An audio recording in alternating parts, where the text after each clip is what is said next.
1960년 4월 11일 마산 앞바다에 한 소년의 주검이 떠올랐다.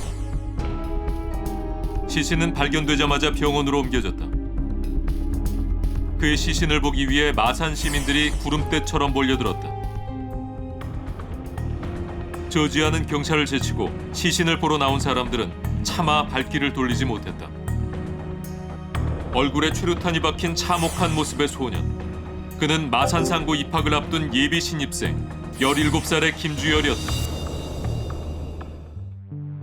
자, 올해 4월 19일은 4.19 혁명 60주년이 되는 날입니다. 그래서 오늘은 좀 특별한 분들을 모시고 또 의미 있는 시간 가져볼까 하는데요. 4.19 혁명을 오랫동안 연구하신 성균관대 오재영 교수님 모셨습니다. 반갑습니다, 교수님. 네, 안녕하세요. 올해는 사실 한국전쟁 70주년, 그다음에 4.19 60주년, 그리고 이제 5.18 40주년. 올해가 굉장히 의미 있는 해네요. 네, 그래서 저같이 한국 현대사를 전공하는 역사학자들이 좀 많이 바빠지는 그런 한 해가 될 것 같습니다. 네. 자, 그리고 또 한 분을 소개해드릴까 하는데요. 역사 덕후 취미사학자 우리 허진모 작가님을 소개합니다. 어서 오세요. 안녕하십니까. 들어오시자마자 홍콩 배우 금성무 씨께서 내한하신 줄 알았어요. 네. 그래서 먹는데 그런 얘기 많이 네. 들으셨죠? 곧잘.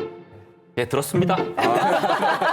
우리나라 최초의 시민혁명으로 불리는 이제 4.19 혁명의 도화선이 된 사건, 김주열 열사의 시신이 떠올랐던 그날로 우리가 시작을 해봤는데 지금 아마 그 화면 보시면서 너무 그 끔찍한 장면에 놀라신 정말요. 분들 많을 것 같아요. 저는 사실 못 보겠어요. 저는. 그 왜 법의학 수업 들으면 실제 사진 많이 네. 보이잖아요. 그런 사진 같아서 도대체 누가 저런 짓을 했나 너무 충격적이에요.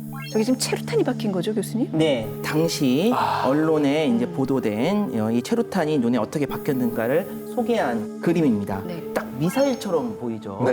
그래서 이거는 사실 일반적으로 경찰들이 쓰는 그런 체루탄이 아니고 군대가 전투 상황에서 작전을 수행하기 위해서 사용하는 전투용 체루탄입니다. 아, 그래요. 근데 이게 이제 벽을 뚫고 들어가는 네. 그런 체루탄이라고 되어 있고 보면은 프로펠러가 달려 있거든요.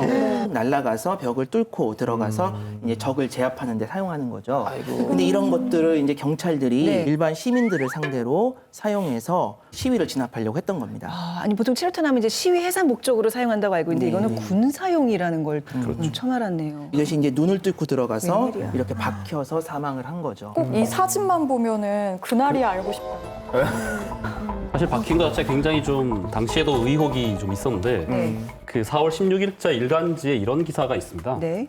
김군의 눈에 포탄이 박혀 있던 이유가 해명이 되지 않아서 수사의 초점이 여기에 집중될 것이다. 부검한 의사들도 발사에 의해 박힌 것인지 인위적으로 사람이 박은 것인지 아는 바가 없다.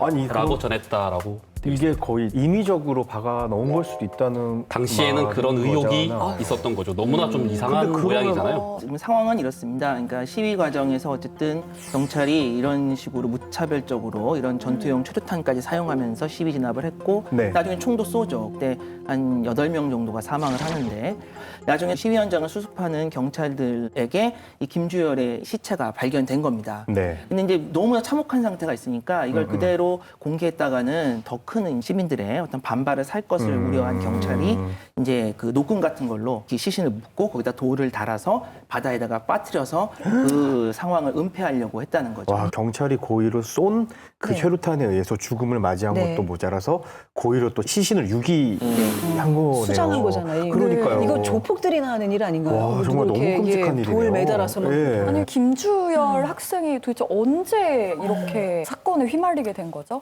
그러니까 이제 1960년 3월 15일 날 정부통령 선거라고 하는 것을 하게 되었고 근데 이 선거가 엄청난 부정선거로 네. 이게 치러져서 마산에서 시민들이 또 학생들이 나와서 항의하는 과정에서 김주열도 같이 나와서 시위를 벌인 겁니다. 그런데 이제 김주열은 사실 이 마산에서 자란 학생은 아니거든요. 네. 김주열은 원래 남원에서 자란 학생입니다. 그런데 당시 이제 마산상고가 전국적으로 유명한 명문 고등학교여서 그 마산상고의 진학을 위해서 외갓집이 있는 마산으로 와서 이미 시험을 치렀고요. 합격자 발표가 3월 16일 날 예정돼 있었어요. 그러니까 합격자 발표를 하루 앞둔 상태에서 김주열도 같이 동참을 한 거죠. 김주열 학생은 3월 15일 날 시위에 참여했다가 실종된 거고 그렇죠. 그럼 이 마산 앞바다에서 떠오른 거는 4월 11일.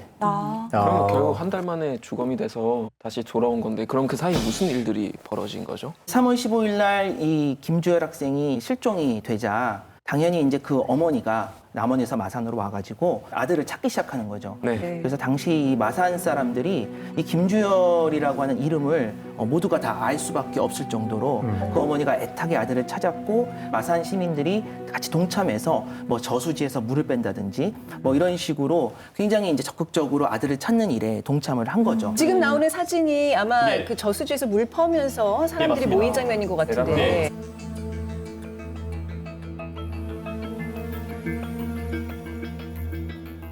저 어머니는 그 소문 하나로 저 저수지에 물을 다 푸셨는데 얼마나 지푸라기라도 잡는 심정이었을까요? 그러니까요. 비까지 오는데 다들 저렇게 우산 쓰고 네. 기다리고 있잖아요. 사람들이 진짜 많이 모인 것 같은데.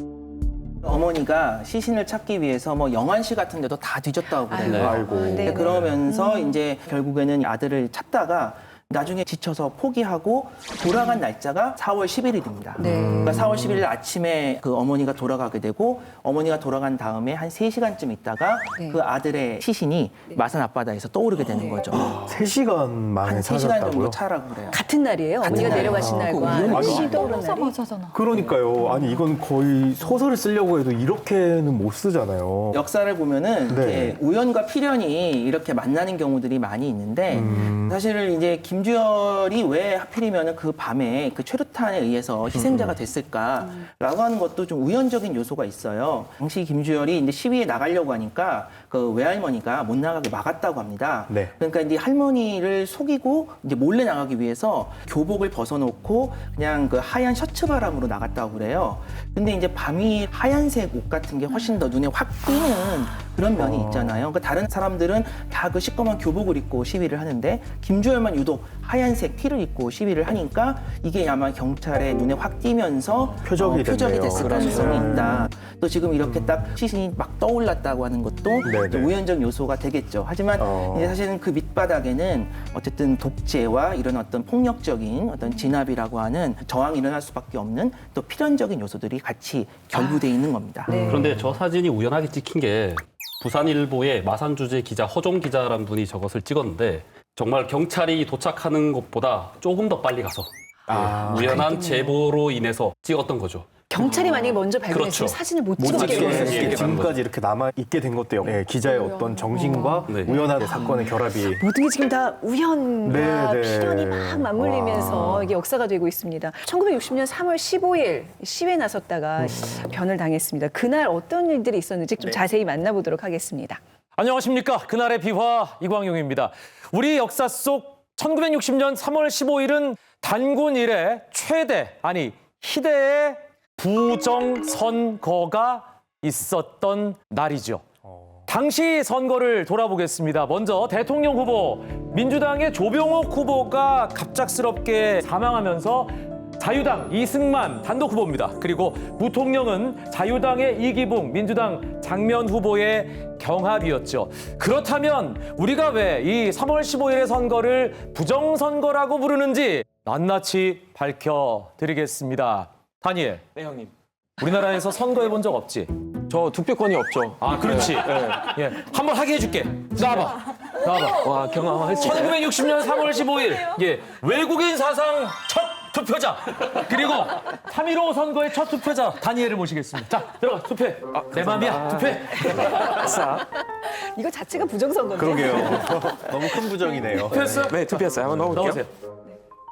근데 형님 여기 투표 용지가 이미 들어가 있는 것 같은데? 뭐 말도 안 돼. 자기가 첫 투표인데. 뭐야, 이거?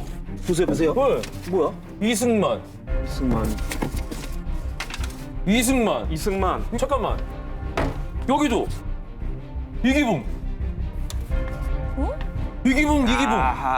다니엘이 첫 투표자 맞아요? 그러니까 말이 안 되는. 이것은 실제 상황입니다. 3.15 부정선거에서는 4할 사전 투표가 이루어졌습니다. 이게 정확히 아구가 뭐예요? 아니에요. 4할. 4할 사전 투표. 이것이 무엇이냐? 이 동네에 살지 않는 사람, 그리고 살다가 이사 간 사람, 살았는데 이미 죽은 사람, 그러니까 허위의 인물들을 다 기재를 해서 그 사람들 명의로 투표를 해서 미리 넣어두는 거예요. 그게 40%나 됐다는 말인가요? 똑똑하신데요? 사할은 40%가 맞습니다. 예. 이게 끝이냐? 이것은 시작에 불과합니다. 선거 때는요, 혼자 안 왔어요. 유권자가. 3사람, 5사람, 9사람씩 몰려다닙니다. 왜? 여기 보세요. 지금 3분 같이 들어오잖아. 예. 한번 보실까요? 투표 어떻게 하는지? 뭐 지금하고 똑같겠죠 뭐. 예. 일단 보고 같이 올 얘기합시다. 수는 있는 거잖아요, 네, 사실 네. 친구랑 투표장에. 같이 온 가족끼리도 건가? 많이 예. 가니까요. 허성이고 계시죠, 왜? 뭐야? 저기 투표하면 저거부터 되는데? 보여주면 안 되는 거잖아요. 그러니까요. 비밀 투표인데. 네. 지금 검사하시는 거 같지 네. 않아요? 지금 뭐 하는 거예요? 참관인이 저렇게 참견하면 안 되는 건데. 참견인인가 봐. 이것이 1960년 3월 15일에 실제로 있었던 일입니다. 깡패들을 동원해서 회유하고 협박해서 자유당을 안 찍으면 너희 큰일 나! 이렇게 얘기를 하는 거죠. 그런데 앞에서는 예, 찍겠습니다. 그리고 기표소 가서 다르게 찍으면 안 되잖아요. 그렇죠. 그러니까 아예 이 투표소 자체를 자유당이 다 장악해버립니다. 깡패 동원해서 야당 참관이 다 쫓아내고 공개적으로 그냥 대놓고 부정선거를 자행한 거죠. 아니 굳이 이렇게까지 하는 이유가 뭘까요? 정권 뺏기면 큰일 나니까 이 사람아. 왜 이래 아마추어같이. 이승만 정권 때는요. 이 투개표 부정이 여러 선거에서 반복적으로 이루어졌습니다. 개표 때도 부정이 있었다고? 몰라요? 어떻게 하는지 모르겠어? 아니, 제가 어떻게 내가 알아요? 알려줄게. 내 지금 알려줄게. 자, 다니엘. 네네. 잘 들어. 지금부터 개표를 할 거야. 자, 이기붕 패스. 됐어요? 잘 됐어.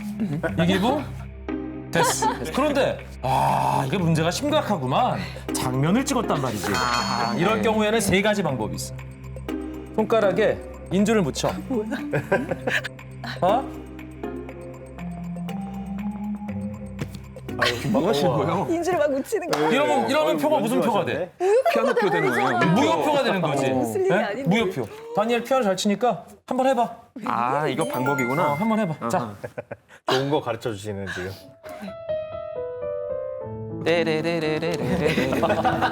많이 해본 솜씨. 부정선거를 위하여. 그러네요. 따라해봐. 이 무슨 표?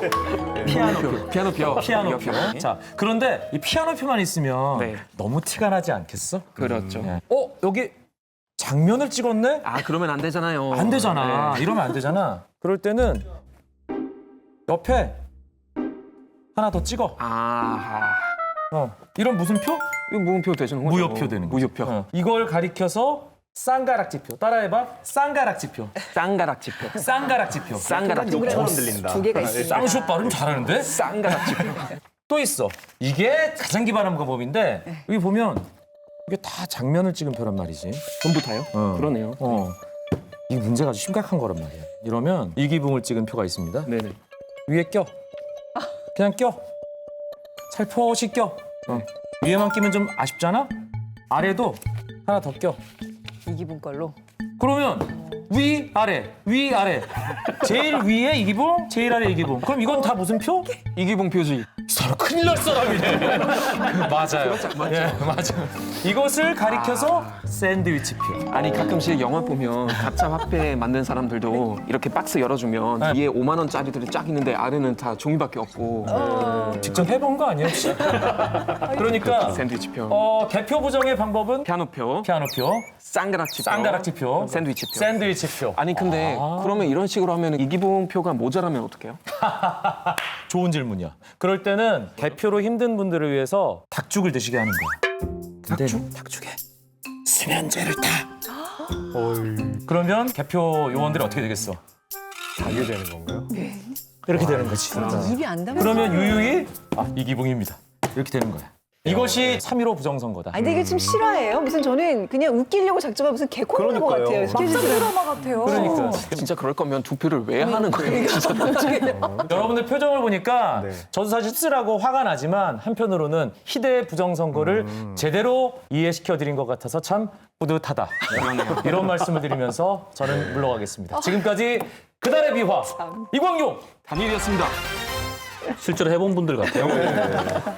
전 지금 뒷목을 잡게 되네. 아니 세상에 근데 이거 이런 일이. 무슨 영화 타짜에서나 일어날 법한 일 아닌가요? 요즘 입장 빼기 초등학생도 막. 반장 선거 이렇게 안 해요. 그럼요. 얼마나 공정하게 하는데. 이 정도였으면 투표율이 뭐 거진 100%에 이르렀겠네요. 이승만 단독 출마였기 때문에 뭐 100%를 만들 수도 있었을 텐데 어쨌든 최종적으로 발표된 거를 보면은 전체 유권자에서 한 86% 정도의 득표로 네. 이승만이 당선되고 부통령은 한 74% 정도로 이기붕이 당선된 걸로 발표가 됐습니다. 그냥 대놓고 100%라고 하지 왜 안 했나요? 나중에 투표함을 열었을 때 너무 이승만 이기붕표가 많이 나오는 거예요. 심지어 이제 어떤 지역은 유권자 명부까지 조작해가지고 투표를 하다 보니까 실제 그 지역에 사는 유권자 수보다 이승만 이기붕 지지표가 더 많이 나옵니다. 뭐 이런 투표율 일도 110%. 죽었던 사람도 살아나서 투표를 한 지경이니까. 나중에 부랴부랴 숫자를 다시 뜯어 고치고 결국에는 나온 숫자가 86%, 74%. 왜냐하면은 이기붕이 이승만보다 더 많이 표를 얻을 수는 없으니까. 그건 불경한 거니까. 사실 86%도 어마어마한 건데 지금 거의 이 우리 정도 대통령 기네스 아닌가요? 맞아요. 50% 네. 잘 안 넘거든요. 그러니까요. 4.19 이후에 재판에서 네. 이 진술하는 장면이 하나 있어요. 치안국장이라는 사람이 네. 치안국장은 지금의 경찰청장입니다. 그쵸. 네, 경찰청장 이강학이라는 사람이 네. 무슨 얘기를 하냐면 자기가 감표 지시를 받고 난 다음에 이 사람들 참 우습다. 역사상으로 봤을 때 표를 느리라는 말은 들어봤지만 네. 줄이라는 얘기는 처음이다. 이러면서 자기가 그 지시를 따랐다라고 진술을 해요. 자기네들끼리도 좀 부끄러웠나 보죠. 그렇죠. 네. 되게 우습다라고 생각을 했다고 합니다. 이렇게 부정선거를 한 걸 보면 이승만 집권에 어떤 영향을 주려고 했던 그런 시도였나요? 사실은 단독 후보인데. 선거 있기 한 달 전에 상대방 후보가 급서를 합니다. 조병호 예, 후보가요? 조병호 네네. 후보가 미국에서 수술받고 바로 돌아가셔서 네. 이승만 후보가 단독 후보가 되죠. 그래서 당시 법에 따르면 단독 출마 시에 유권자의 3분의 1 이상만 득표를 하면 당선으로 인정됐기 때문에 사실상 누워서 떡 먹기. 아니 그러면은 다른 당상인데 네, 뭐. 그렇죠. 그럼 그냥 이제 투표만 하면 무조건 되는 거였는데 이런 술수를 써서까지 이런 짓을 한 이유가 도대체 무엇인가요? 맞아, 너무 무리수다. 네, 여기서 우리가 꼭 기억해야 될 것이 당시 이승만의 나이입니다. 우리 나이로 86세. 그러니까 굉장히 많죠. 초고령이셨네요. 네. 1960년 이 당시에 86세는요 엄청나게 많은 겁니다. 당시 남성 평균 수명이 60세도 안 되던 시절이었어요. 와. 이승만이 대통령에 당선된다 할지라도 사실 임기 중에 언제든지 사망할 가능성이 있는 겁니다.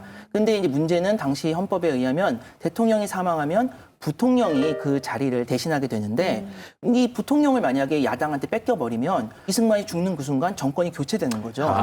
자유당 입장에서는 이승만이 이제 죽은 이후에도 계속 자유당 정권을 유지하기 위해서 결국은 이 선거에 모든 것을 걸고 특히 부통령 선거에 모든 것을 걸고 부정선거까지 이렇게 저지르게 된 거죠. 그러니까 이건 이승만 때문에가 아니라 부통령을 이기붕으로 당선시키기 위해서 이런 부정선거가 이뤄졌던 거네요. 그렇죠. 당시 특히 이기붕은요 여러 가지로 인기가 많이 떨어진 상태였고 또 본인도 또 몸이 안 좋아서 선거운동도 제대로 할 수 없는 상황이었습니다. 거기 그런- 사람들 왜 이렇게 다 아프고 늙고 난리가 났네요. 그런 이제 악조건 속에서 어쨌든 이 결과를 뒤집으려고 하다 보니까 상상을 초월한 부정선거를 저지르게 되는 거죠. 좀 후대를 좀 잘 좀 생각하시죠. 왜 또 그런 분한테 넘겨주고 싶어요. 근데 이제 이승만은 2인자를 키우지 않습니다. 이승만은 오로지 천상천하 유아독존 같은 이 1인자로서의 자기만의 그 영역을 확고하게 구축한 사람이고 네네. 2인자들이 아무리 자기 밑에서 같이 협력한다 할지라도 어느 순간 그들이 커서 자기의 권한을 넘보는 것을 용납하지 않았거든요. 그런 그러니까 이유가 이기붕이 이제 끝까지 같이 갈 수 있었던 것도 그런 면에서 야심도 적고 네네. 사람이 좀 뭐 온순하다. 자기가 컨트롤할 수 있는 상대라고 생각을 했나 봐요. 그래서 이제 이기붕이 끝까지 갔던 또 그런 측면도 있습니다. 네네. 근데 이제 이 고등학교 입학을 바로 앞두고였어요. 굉장히 어린 나이. 그러니까요. 당시 고등학생은 좀 요즘하고 이상이 좀 많이 달랐죠. 영향력도 적지 않았죠. 그리고 스스로가 느끼는 자부심이나 네. 책임감도 지금하고 많이 달랐다고 볼 수 있습니다. 고등학교 다니다가 결혼한 사람도 꽤 있다고 할 정도로 지금하고 좀 많이 다르죠. 아무리 학생들이 이렇게 지위와 이상이 좀 높았어도 다들 공부하느라 입시 때문에 바빴을 것 같은데 이렇게 정치 사회 문제에도 적극적으로 참여를 했나요? 지금 학생들과 당시 학생들의 차이가 있는 겁니다. 당시 학생들은 사실 정치적으로 굉장히 익숙하게 동원되고 또 정치적인 현장에 나섰던 그런 경험들을 갖고 있습니다. 특히 이제 학도 호국단이라고 하는 조직이 이제 국가로부터 수직적으로 각 학교에 다 만들어져 가지고 그것이 이제 학생회를 대체하면서 학생들을 이제 군사적으로 훈련하고 동원하고 반공이나 이런 여러 가지 이념을 주입하면서 거기에 맞춰서 학생들이 움직이도록 세팅을 해놓은 거죠. 뭐 원튼 원치 않든 굉장히 정치적으로 민감할 수밖에 없는 성장 과정을 거치게 됩니다. 아니 그럼 그냥 학생들을 머릿수 채우는 역할로 그렇게 만들어 버린 거네요? 강제 동원 이런 거 진짜 싫잖아요. 그러니까요. 꼭 참여했어야만 하나요? 뭐 당시 관제 데모 같은데 참여했던 분들 얘기 들어보니까 출석을 불렀다고 하더라고요. 선생님이 와, 출석까지? 어디 집회 현장에 와라. 그래가지고 체크를 했다고 네. 뭐 그렇게 알려져 있습니다. 그러니까 뭐 안 갈 도리가 없는 거죠. 요즘으로 치면 이제 막 학생부에 그렇게 기록을 해놓은 그런 거잖아요. 독일하고 진짜 비슷한 점 되게 많은 것 같아요. 저희는 옛날에 히틀러가 이제 정권을 잡았을 때 히틀러 유근디라는 거 있었거든요. 히틀러 정년단이라고 생각하시면 돼요. 학생들인데 청년단? 네, 보이스카우트들처럼 막 옷도 입고. 근데 사실 이제 히틀러가 강제 동원하는 약간 그런 청년단이죠. 그래서 거기서 사실 군사 훈련도 하고 어린 나이부터 히틀러들의 어떤 나치 사상을 이제 배우게 되는 건데 그 중에도 영웅이라고 불린 애도 있어요. 알프레드 체크라는 사람인데 그 사람이 너무 열심히 하고 이제 사진 보면 진짜 무섭게 생겼어요. 12살인데 12살인데. 무섭게 생겼어요. 무서운 12살. 그러니까 진짜 히틀러만큼 그 눈빛이 엄청 강력하고 너무 열심히 해가지고 네. 히틀러랑 만나서 심지어 메달도 받고 그 14살에도 전쟁 나가서 부상을 입고 그런 사람이었어요. 역사적으로 보나 뭐 현대전으로 보나 소년병들의 충성도가 훨씬 더 높고 어렸을 때부터 키운 병사들이 거의 최강 군대가 되는 사례가 굉장히 많죠. 학도국단이 처음 만들어질 때부터 독일 히틀러의 유겐트를 모방한 것이다라는 지적들이 있었습니다. 그럴 수 있겠네요. 그랬군요. 그냥 막 생긴 게 아니네. 네. 이제 이런 강제 동원도 있지만 사실 이제 학교 다닐 때 데모 경력들이 다 왠지 좀 한가닥 하셨을 것 같아요. 몇 학번이세요? 저는 91학번입니다. 93학번입니다. 아이고. 네. 이럴 수가. 제가 94. 약간 이제 운동권 한참 뜨거울 때를 살짝 지난 세대긴 하는데 그래도 저희 때까지만 해도 좀 시위들이 좀 있었잖아요. 그쵸? 91학번이 아주 자주 했었죠. 학교 앞에 그냥 보도가 다 뜯겨 나가고 없었어요. 하도 집어 던지고 담은 다 무너져 있고 경찰이 수시로 학교 안으로 들어오고 뭣도 모르고 좀 앞줄에 좀 나갔어요. 무지막지하게 휘둘렀어요. 그래서 여학생이 맞고 쓰러지는 것도 제가 봤고 무서우셨을 것 같아요. 앞에서 지금도 겁에 질려 계세요. 하루 떨려요. 그때 걔네들 엄청 무서웠지 하면서. 근데 사실 학생들이 뭐 가진 무기가 있습니까? 아무것도 없잖아요. 정말 네네. 맨손으로 뛰어드는 건데 왜 스크럼 짠다 그러잖아요. 일로 와보세요. 네네. 정말, 예. 이렇게 다 팔짱을 끼고 깍지를 이렇게 껴요. 아, 깍지도 이렇게 해서 껴야 돼요? 이 대우가 무너지지 않게 이러고 전진을 하는 거예요. 이게 예. 스크럼이라고 해요? 이게 나름 무기인 거예요. 이게 중간에 되게 무기가 없어요. 그러니까 이러고 이제 구호를 외치는 거죠. 네. 부정 선거 다시 하라 이러면 그게 사실 굉장한 에너지로 폭발을 해서 맞설 수 있는 힘이 되는 것 같아요. 이런 스크럼 안 짜셨어요? 그럼 좀 힘이 됐을 텐데. 스크럼을 짜는 바람에 네. 도망도 못 가고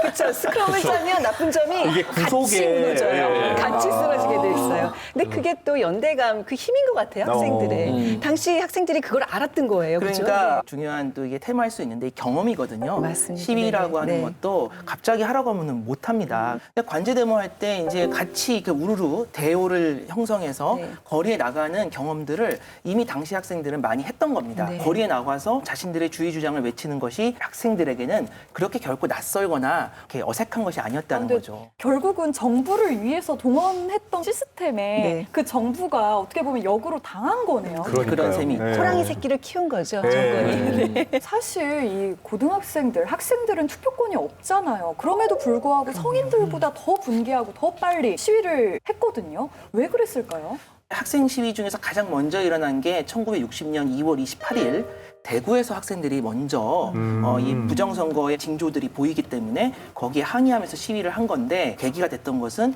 그날 2월 28일이 일요일이었거든요. 네. 이제 일요일 날 학교에 나오게 한 거예요, 고등학생들을. 일요일이에요? 네, 여기에 대해서 학생들이 이제 굉장히 분노한 거죠. 여러분들이면 분노 안 하시겠어요? 아, 저 같아도 바로 거리로 뛰어나가죠, 지금. 일요일에 학교에 오라고. 일요일에 녹화하자 그래도 저 뭐야 이러는데. 그럼 우리 바로 들고 일어나죠. 예. 근데 이제 일요일 날 나오게 했던 이유가 뭐 겉으로는 그날 시험을 보겠다 아니면 그날 영화를 상영하겠다 토끼 사냥 뭐 이런 걸 한다 본데 토끼 사냥을 가겠다 뭐 이렇게 다양한 이유를 들어서 학생들 나오게 했는데 이 당시 학생들이 속내를 모르지 않습니다. 2월 28일 날 대구에서 야당 후보, 장면 후보의 유세가 있었고 그 장면 후보의 유세에 학생들이 가는 걸 막으려고 했던 거예요. 이 선거는 기본적으로 유세 대결이었거든요. 얼마나 많은 청중이 유세장에 모이느냐. 그런데 이제 자유당에서는 어떻게든지 야당의 집회 숫자를 줄이게 하려고 노력을 했고 그래서 이제 학생들을 모두 그날 학교에 나오게 한 거죠. 더 분노했던 것은 뭐냐면 그 전날은 네. 자유당 유세였어요. 그날은 학교를 가는 날인데 네. 단축 수업을 해가면서 자유당 유세에 보냅니다. 진짜 이거는 야 그런 꼼수를 쓰다니. 그러니까 이제 뛰쳐나온 학생들이 주로 외쳤던 구호가 학생을 정치적으로 동원하지 말아라. 그리고 학원의 자유를 달라. 민주주의를 지키자. 구호를 외치면서 시위를 벌이게 됩니다. 학생이라고 무시했다가 완전히 큰코 다쳤네요. 아니 일요일에 부르면 안 되지. 사람은 진짜 하다못해 금요일만 됐어도 이렇게는 안 됐을 겁니다. 네. 집중 노도의 시기인데. 네, 그래서 이 사건의 교훈은 학생을 건들면 안 된다. 인다. 막 이미 당시 그 우리 고등학교 학생들의 의식 수준이 굉장히 높았다고 봐야 되겠네요. 학도국단과 같은 조직을 통해서 훈련도 받지만 일상적인 학교 수업에서도 민주주의에 대해서 굉장히 철저한 교육을 받습니다. 당시에는 6.25 전쟁 직후인 상황이거든요. 그러니까 굉장히 이제 북과의 관계가 대한민국 정부 입장에서는 이제 굉장히 중요했고 그래서 학생들한테 우리가 얼마나 우월한가에 대해서 네. 이 민주주의를 통해서 굉장히 교육을 강화했던 겁니다. 교과서를 하나 좀 보여드리려고 하는데요. 아이고, 낡았네요. 이게 이제 당시 이제 중등 국민 교과서입니다. 이게 국가 생활이잖아요. 네. 즉 대한민국은 이런 나라다라고 하는 것을 자신 있게 가르치는 겁니다. 근데 여기 보면은요, 자 보세요. 우리들은 비밀 투표를 한다. 제목이 이래요. 근데 아까 보니까 거의 공개 투표하더라고요. 한번 읽어보면 투표자가 누구에게 투표하였는가를 절대로 비밀로 하는 제도를 말한다.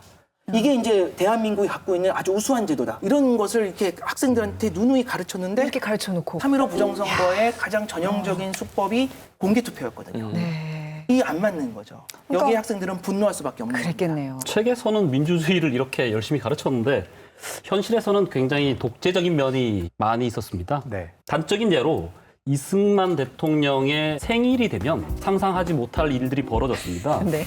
일단은 뭐 시가 행진을 합니다. 의장대도 나타나고 경축 편대 비행도 했답니다. 학생들을 수천 명을 동원해서 매스 게임도 하고 그리고 경축 마라톤 대회, 경축 무술 대회, 글짓기 대회, 합창 대회 그리고 임시 공휴일을 정한 때도 있었습니다. 아니 뭐 이게 뭐야? 예술, 체육 총동원을 했네요. 네, 그러다 보니까 사회 각계각층에서 아부가 넘쳐났습니다. 네. 그랬겠죠. 이승만 대통령의 호가 우남입니다. 네. 이 우남이라는 이름을 온데 갖다 붙여요. 우남공원, 우남회관, 우남로. 백미는 서울시가 우남시가 될 뻔했어요. 진짜로요? 아, 서울 대박이다. 이름을 운남으로 바꾸려고 했다고요? 네. 1955년도가 이승만이 태어난 지 이제 만 80년이 되는 80회 뭐 탄신일 네. 같은 네. 거죠. 그 이승만을 사실상 이제 우상화하는 그런 작업들이 굉장히 활발하게 벌어집니다. 그 중에 하나가 이제 동상을 건립하는 거고요. 그래서 실제로 파고다 공원은 물론이고 남산에 엄청나게 큰 동상이 서게 되고요. 우남회관이라고 하는 것을 광화문 앞에서 짓게 되는데 4.19 이후에 완공이 돼요. 그러면서 이름이 바뀌죠. 그때는 이승만이 쫓겨났으니까 시민회관으로 바뀌고 그 시민회관이 오늘날의 세종문화회관이 되어 있습니다. 네. 그런데 역시 여기서 앞거는 서울시 이름을 우남시로, 우남특별시로 바꾸자라는 주장들이 여기저기서 나오고 나중에 뭐 여론조사를 했는데 사람들이 선호하는 이름으로 1등으로 우남시가 뽑히기도 합니다. 세상에. 네. 뭐 이런 식으로 이제 우남시가 될 뻔했죠. 이게 명분은 미국의 수도가 워싱턴이니까 우리도 이제 이승만 대통령의 호를 따서 우남시로 하자 했던 거거든요. 88 운남 올림픽이 될 뻔했네요. 그렇죠.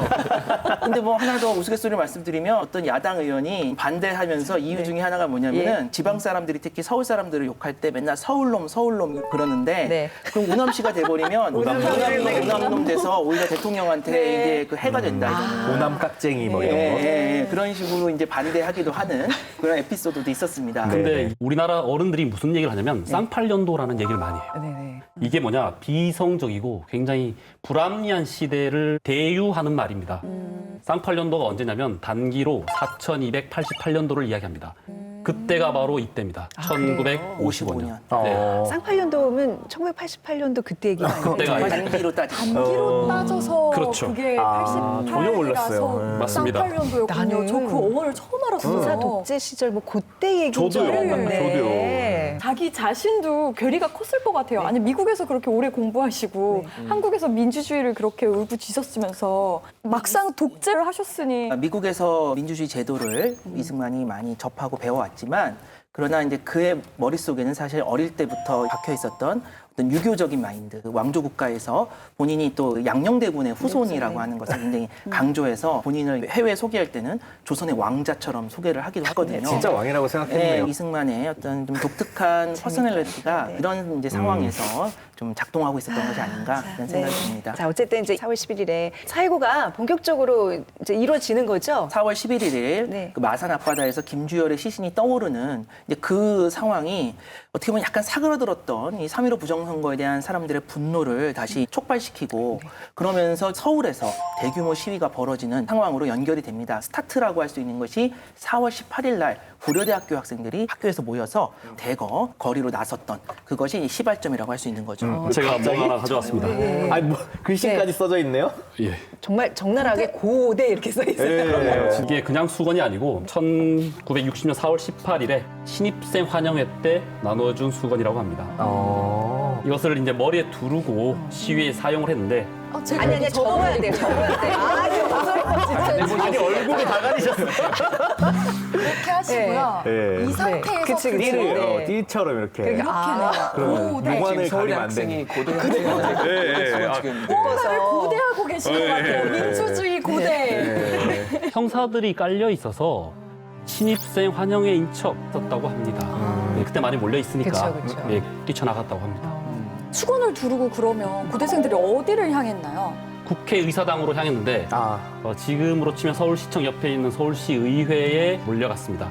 3,000명이 갔다고 하니까 거의 전교생이 다 갔다고 볼 수 있습니다. 예. 이것다. 부정선거 다시 하라. 김주열 죽인 책임자를 처벌하라. 이런 구호를 외쳤는데 문제는 해산할 때 벌어집니다. 을지로를 따라서 해산을 했다고 합니다.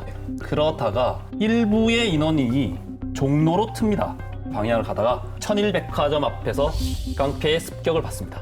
깡패요? 깡패가 왜 여기서 나오는 거예요? 이때는 정치 깡패가 많이 있던 때죠. 쇠파이프라든가 몽둥이 이런 것을 휘두르면서 네. 무방비 상태에 있는 고대생들이 다칩니다.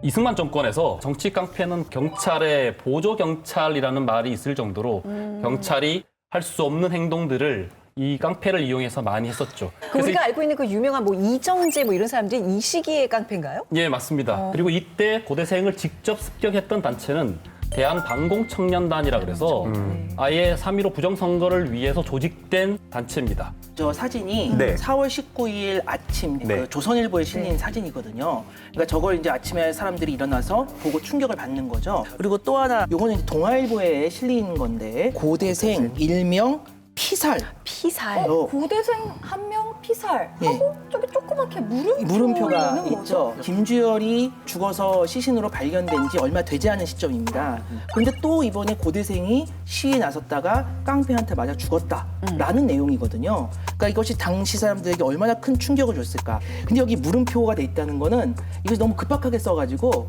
소위 요즘 말로는 팩트 체크가 제대로 안 된 거죠. 나중에 알고 보니까 이런 일은 없었어요. 죽지는 않았던 거죠. 하지만 카더라였군요. 네, 이제 요거는 이제 뭐 조금 과장된 거였지만 아까 사진에서 봤듯이 실제로 100여 명 넘는 거의 200명 가까운 고대생들이 깡패들에 의해서 피 흘리며 쓰러졌던 것은 명백한 사실이었기 때문에 네. 이런 것들이 결국 사람들에게 큰 분노를 자아내게 되고요. 특히 여러 대학의 학생들을 움직여서 그들이 4월 19일 날 한꺼번에 나올 수 있는 계기가 되는 겁니다. 네. 대광고등학교 학생들이 아침에 제일 먼저 시위를 시작했고 그들이 서울대학교 앞을 지나면서 시위를 역시 준비 중이던 서울대학교 학생들과 합류를 해서 서울 곳곳에 있는 대학에서 이제 학생들이 모이면서 거리로 쏟아져 나오게 되는 겁니다. 그거를 계기로 해서 4.19가 확 점화가 되는 거잖아요. 이제 피해 일주일이 시작이 되는데 시간대별로 좀 한번 천천히 볼까요? 중요한 포스트가 어디냐면은 이곳 국회의사당입니다. 네. 1차 지점에서 모였던 이 수많은 사람들, 특히 학생들이 결국에는 그 대오를 어디로 돌리느냐? 여기 경무대. 지금 청와대죠. 이승만 대통령의 이 관저로 향하는 겁니다. 여기 바리케이트 같은 것들이 많이 있으니까 그거를 갖다가 부수면서 수도관 같은 거를 굴리면서 학생들이 가게 되는 거죠. 결국에는 이제 이 과정에서 경찰이 발포를 하게 됩니다. 아이고. 그리고 아까 이제 깡패 얘기 많이 나왔는데 그 깡패들이 항상 자신들을 포장하는 하나의 이데올로기 상징이 바로 반공입니다. 그래서 이 반공회관이 여기 지금은 이 KT 사옥인가요? 관공회관에 결국에는 이 시위대가 들어가서 불을 지릅니다. 여기는 사실 깡패의 소굴이나 다름없었기 때문에 결국 정부는 더 이상 경찰력으로는 시위대를 막을 수 없자 계엄령을 선포하고 군을 동원하게 됩니다. 이렇게 불도 지르고 깡패도 동원되고 발포도 하고 그럼 사람이 꽤 많이 다쳤을 것 같은데 한 이날 하루 다치고 사망한 사람 수가 한 어느 정도 되나요? 통계마다 다르긴 하지만 확실한 것은 100명 이상의 사망자가 발생을 하고요. 진짜 많은 그래서 이날이 화요일이었거든요. 네. 그래서 사람들이 보통 피해 화요일이라고 부릅니다. 네, 근데 이제 아무튼 이때 이제 경찰의 발표로 시위는 약간 소강 상태에 접어들었는데 4월 25일에 또 어떤 사건으로 시위가 또 재점화됐어요. 당시의 상황을 알려주는 사진들을 전시한 갤러리가 열렸다고 합니다. 그 갤러리로 한번 어디죠? 가볼까요? 네. 안녕하세요. 시원한 갤러리 이시원입니다. 꺼져가는 시위의 불씨를 살린 사진이죠. 4월 25일 거리에 나선 교수들의 모습입니다. 와, 다 백발이신 것 같은데 다 대학 교수들이신가요? 네, 여기 사진 보면 알 수 있듯이 당시엔 염색약이 없었다는 사실도 알 수 있고요. 그리고 전국에 대학 교수 257명이 모여서 이승만 하야라는 성명을 발표하고 시위에 나서는 모습입니다. 여기 학생의 피해 보답하자라고 적혀 있어요. 사실 4월 19일 날 계엄령 선포 이후에 시위는 일단 소강 상태를 보입니다. 왜냐하면은 감히 군대 앞에서 시위를 할 엄두를 못 냈던 거죠. 그러나 이러한 이제 상황을 25일 날 교수들이 깨는 겁니다. 계엄령을 위반해 가면서 시위를 벌이는 건데 저도 교수지만 지금 교수들이 뭐 시위를 한다고 해도 별로 큰 임팩트가 없을 거예요. 하지만 당시 교수는 지금하고 또 많이 다릅니다. 정말 지도층의 한국 사회 느낌? 최고 원로, 최고의 지성인들이기 때문에 근데 고등학생의 위치가 그 정도였는데 그러니까 교수님이야 그렇겠네요. 오죽하겠습니까? 백발성성하게 휘날리며 학생의 피해 보답하자라고 하는 플랜카드를 들고 나오니 저걸 군인들도 막을 수가 없는 거죠. 그러면서 자연스럽게 시위가 재개되는 겁니다. 처음에는 한 250여 명의 교수들로 시작하지만 저기에 이제 학생들이 따르고 시민들이 따르면서 저 대우가 1만 명 정도로 금방 불어났다고 그래요. 네. 그 다음 날인 26일 날 아침이 되면 10만 명 정도의 군중이 다시 거리로 나와서 시위를 벌입니다. 10만 덩이처럼 명이라니. 불어나고 있는 그러니까요. 상황입니다. 네. 10배로. 또 중요한 것은 그동안에는 사실 시위에서 주된 구호는 부정선거 다시 하라, 폭력 진압의 책임자를 처벌해라, 뭐 이런 식의 이제 구호였는데 4월 25일 날 교수단이 명백하게 이승만 하야를 아주 중요한 목표로 제시를 하게 되고 그러면서 4.19 혁명의 이제 모든 최종적인 목적은 이승만 하야로 모이게 되는 거죠. 네. 교수단 뒤를 따라 나선 시민들의 모습인데요. 돌발 퀴즈 내보겠습니다. 시민들이 올라탄 이 차는 뭘까요? 독일차. 탱크. 시민들이 탱크를 접수한 사진이에요. 계엄령이 선포되긴 했지만 군인들은 시민들을 향해 총을 쏘지 않았습니다. 시민들은 군인 만세 그리고 이승만 하야를 외쳤죠. 군과 시민이 뜻을 함께한 아주 중요한 사진입니다. 저 때는 군이 이미 분위기를 감지를 한 듯한 그런 느낌이었죠. 저 전차가 미제 셔먼 전차인데 시민들이 올라탔을 때도 군인들은 그 어떤 저항이나 그런 위협 행위를 하지 않았다고 합니다. 좀 미제래요, 다니엘 씨. 저희 독일제가 아니래요. 아니래요. 아쉽게도. 군이 저렇게 시위를 사실상 방조한 거죠. 그럼 그 이유가 뭘까에 대해서 하나 확실한 것은 군이 이승만 정부를 적극적으로 지킬 의지가 없다라고 하는 것은 분명해 보입니다. 네. 근데 문제는 그러면 왜, 특히 누구의 의지로 이러한 선택이 이루어졌는가? 한쪽에서는 당시 한국군 지휘부가 결국 이제 정치적으로 뭐 중립을 지킨다든지 아니면 이 변화된 상황, 시민들의 요구를 감지하면서 행동을 자제했다라고 주장하는 사람이 있는가 하면 사실은 이제 당시에 한국군이 미군의 작전 통제하에 있었기 때문에 결국 미국이 이 상황을 더 이상 악화시키지 않고 사실상 이승만 정부에 대한 지지를 철회하는 그런 과정으로서 결국 군을 동원해서 시위를 막지 않았다. 네. 뭐 이런 또 주장이 있는 거죠. 와, 그것도 독일하고 진짜 비슷한 면이 있어요. 이제 장벽이 무너지기 직전에 사람들이 이제 다 장벽으로 달려갔잖아요. 네. 근데 거긴 또 사실 이제 계속 군인들이 지키고 있었는데 옛날에는 누가 장벽을 넘으려고 했을 때는 그냥 쏘고 막 그랬었는데 네, 네. 가만히 있었어요. 안 쏘았어요. 안 쏘았어요. 그러니까 이미 그 변한 상황을 이제 봤기 때문에 안 쏘고 이제 결국 피와 눈물 없이 그냥 이루어졌죠. 그렇군요. 마지막 사진을 살펴보도록 하겠습니다. 드디어 초등학생들까지 이 시위에 참여한 건데요. 부모 형제에게 총뿌리를 대지 말라라고 적힌 프래카드를 든 아이들이 총 쏘지 말라고 큰 소리를 치고 있는 사진입니다. 야, 어떻게 초등학생이 대단하다, 저런 진짜. 시위대로 참여를 해 말도 안 돼. 제 주변의 초등학생들은 뭐 게임을 더 하게 해달라 뭐 이 정도나 외치는데. 저희 아들도 그렇습니다. 네. 이때 시위에 참여했던 초등학생이 쓴 그런 시에 대해서 한번 읽어드리겠습니다. 잊을 수 없는 4월 19일 학교에서 파하는 길에 총알은 날아오고 피는 길을 덮는데 외로이 남은 책가방 무겁기도 하더군요. 나는 알아요. 우리는 알아요.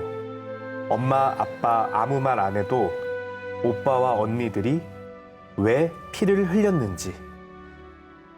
사실 초등학생이라고 하면 최현정 아나운서님 초등학교 100일장 때 어떤 거 쓰셨어요?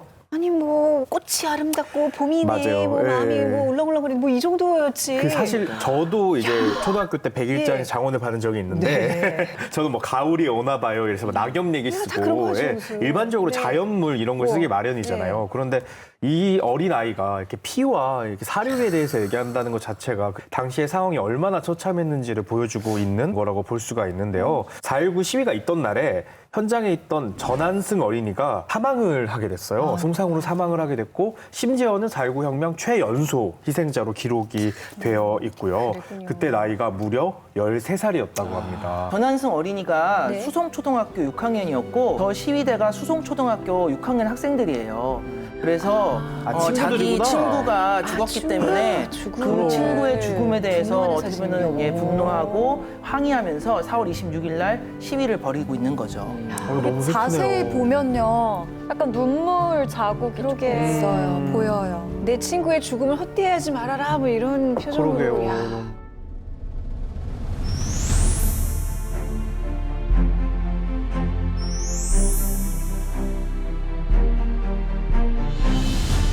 '4.19 혁명의 활용 정정, 이승만 대통령을 하야하게 만든 결정적 장면의 주인공을 모셨습니다. 안녕하세요. 안녕하세요. 선생님 근데 눈매랑 코 부분이 제가 아는 어떤 유명한 분이랑 닮으셨는데 혹시 낯이 아드님께서 민석이. 아니 우리가 아는 그 저희가 아는 그 역사 강사 설민석 선생님의 아버님이시라고요? 아들보다는 애비가 조금 나아요. 목소리도 괜찮고. 야 아마 많은 분들이 지금 놀라고 계실 것 그러니까요. 같아요. 저도 처음 하나님께서. 알았어요. 와, 네. 당시 제가 중동고등학교 학생회장이었어요. 그러니까 우리는 나라가 이래서는 안 되겠다. 뜻을 같이 모아가지고 4.19 걸기를 한 거죠. 어떻게 해서 이승만 대통령을 만나게 되셨나요? 솔직히 대통령 만나겠다고 이렇게 찾아가도 다 경호원들이 막고 그랬을 것 같거든요. 이 역사를 바꾼 한 분이 있어요. 계엄사령관을 당시에 했던 송해찬 장군이에요. 직접 시민 대표하고 대통령하고 만나게 해주는 게 좋겠다고 결론을 내린 것 같아요. 혼자 가셨나요? 아니면은 저하고 김기일 씨하고 이성화하고 4시인가 5시 갔어요. 아니 근데 선생님 어떻게 그 시민 대표로 선정되셨나요? 그러니까 그냥 아무나 갈 수 있는 건 아니잖아요. 계엄사에서 선택을 했어요. 작전 참모본부장 하던 이석봉 장군이라고 있어요. 그분이 실제 거리에 나와가지고 봐서 자기가 한 사람 한 사람 꼭꼭 집었어요. 아, 무작위로 선별을 한 건가요? 군에서 한 머리 겁니다. 캐스팅이 그래가지고 와가지고 우리 무조건 저도 체포를 당해가지고 삼청 공원 있죠, 그죠, 중앙청. 네. 그리 끌고 들어가요. 그래서 이젠 죽었구나. 그래 생각을 했어요. 당시 그 시위대에서 좀 돋보이셨나 봐요. 이렇게 뽑히신 거 보니까 학생 대표로. 격렬하게 했죠, 데모를. 제가 조금 이제 뭐 용감하다 그럴까 총도 좀 맞아봤어요, 그 당시에. 여기 흉터가 있는데. 지금 여기 흉터가 살짝 보여요. 어디요? 네. 처음에 뭐라고 말씀하셨나요? 저 그 첫 마디가 진짜 궁금해요. 하야하시라 그랬죠. 물러나라 그랬죠. 대통령 그 집무실이라 그러나요? 네. 딱 들어가니까 우리를 보지 않고 반대쪽으로 북한산 산 쪽만 바라보고 계시더라고. 네. 비서실장이 학생대표, 대모대 대표 데리고 왔다고 그러니까 돌아서시면서 첫 마디가 정말 국민이 날 하야하기를 원하느냐고 물으시더라고. 당차게 얘기를 했죠. 물러나시기를 원합니다. 지금 이 순간에도 총성이 나고 쓰러져 생명이 죽는데 빨리 하야하십시오. 얘기를 했죠. 총소리 막 나요. 막 쏘아대니까. 한참 생각하시다 돌아서면서 다시 반문하시더라고요. 정말 국민이 내가 하야하기를 원하느냐. 국민이 원한다면 내가 하야하겠다. 그렇게 나오셨죠.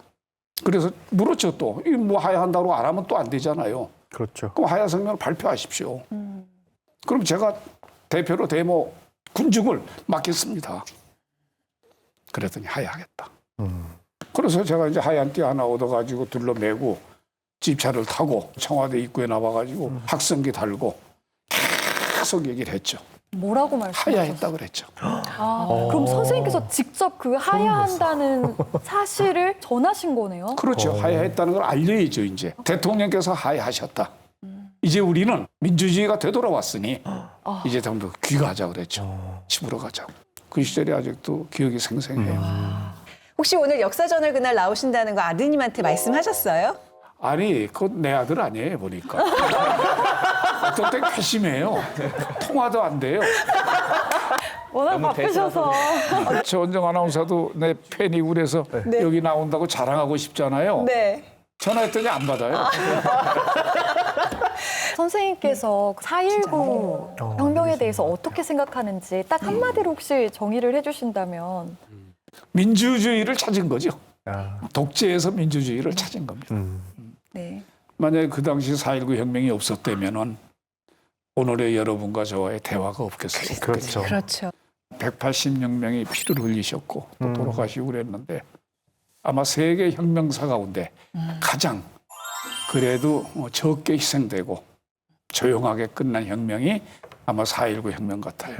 오늘 4.19 60주년 기념 특집에 이렇게 나와주셔서 너무 감사드리고요. 다시 한번 귀한 기억을 나눠주셔서 정말 감사드립니다. 제가 고맙습니다. 네. 1960년 4월 26일 시민대표와 면담 후 이승만 대통령은 성명을 발표한다.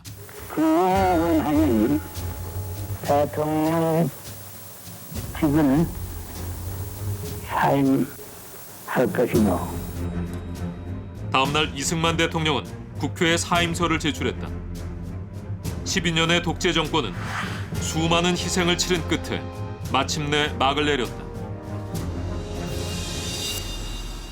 결국 이제 시민의 힘으로 이승만 대통령을 끌어내렸습니다. 이제 하야에 성공을 했는데 이 하와이 망명길에 또 많은 인파들이 몰렸다는 얘기 들었어요. 유명한 독립운동가이고 초대 대통령이면서 독재자인 이 국민들이 이승만 대통령에게 갖는 애증이 느껴지는 대목 아닌가요, 그렇죠? 86세나 되셔서 무려 네 번째 대권을 도전했는데 이렇게 하차하는 모습이 너무나도 허망하면서 노쇠하고 이런 거 보니까 진짜 권력이 무엇인가 하는 생각도 들고요. 또 이승만 본인이 4.19에 대해서 어떻게 생각했을지 궁금하네요. 4.19 이후에 이승만은 하와이로 망명을 하고요. 그리고 1965년도에 사망을 합니다.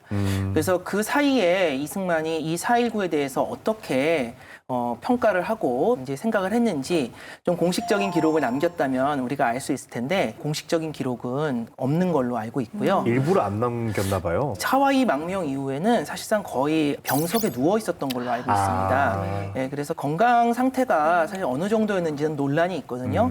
이승만은 이미 상황 파악이 좀 어려운 상황이었다라는 이제 설도 있고. 요즘으로 치면 거의 100세를 넘는 건 다름 없는 거잖아요. 네, 네. 그럼에도 불구하고 굉장히 그래도 상대적으로 건강한 편이었고 상황 파악을 다 하고 있었다라고 보는 사람도 있고. 근데 이것도 아직 확실하게 뭐라고 얘기하기는 좀 어렵습니다. 당시 이승만이 이 사태를 인지하지 못했다라는 의견이 꽤 많습니다. 그중에 대표적인 것이 4.19 혁명 때 다친 사람들을 병문안을 갑니다. 거기서 이런 멘트를 하십니다. 부정을 보고도 일어서지 않는 백성은 죽은 것이다. 그러니까 남 얘기하듯이.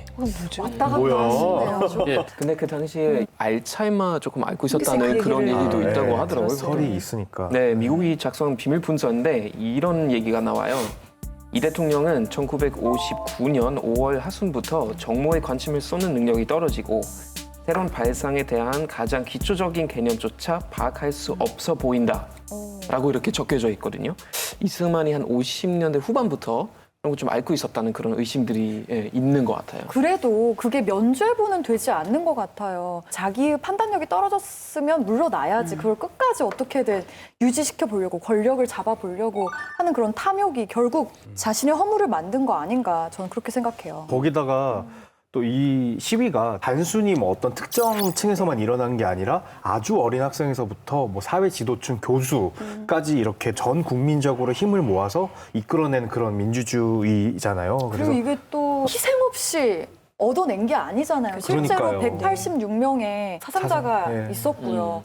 이 상황은 대통령 선거와 관련된 본인이 직접 연루된 상황이었고 이 공권력의 최고 책임자도 본인이었기 때문에 이 모든 것에 대해서 이승만은 어쨌든 책임을 질 수밖에 없었다. 결코 그의 건강 상태나 정신적인 문제가 면죄부가 될 수는 없다라고 하는 것은 분명해 보입니다. 네. 아, 권력은 중독성이 있구나. 그거 위해서 창의적인 여러 가지 요소를 쓰는데 왜 매번 이렇게 많은 희생자들이 발생하는지는 잘 모르겠고 왜 매번 이렇게 어린 학생들이 많이 희생되는지 전 아직도 이해 잘 못하겠어요. 다시는 그런 일이 없도록 우리가 그런 건 절대 잊으면 안 되죠.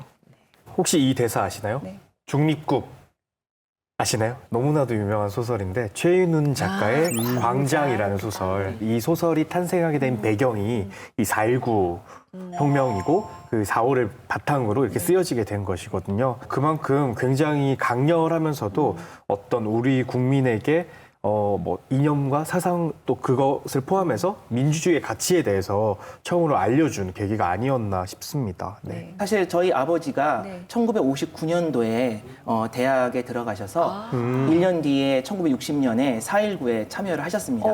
저는 어릴 때 이제 그 이야기를 들으면서 컸고 어떻게 하다 보니까 역사적으로 공부하는 또 이제 자리에 서게 됐습니다. 그러니까 이런 식으로 4.19의 기억은 사실 생생하게 세대와 세대를 이어서 계속 내려오고 있다. 그래서 우리 현재 한국 사회에 계속 이제 영향을 주고 있다.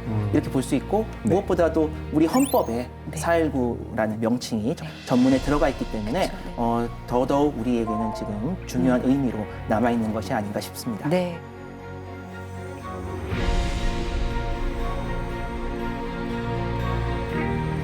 이건 분명히 오늘 얘기를 들어보니까 정말 멋진 혁명이에요. 그럼요. 그렇죠? 네. 중요한 건 바로 이 4.19 혁명이 우리에게 심어준 민주주의 씨앗의 힘이 아닌가 싶습니다. 우리가 소중히 이어가도록 하겠습니다.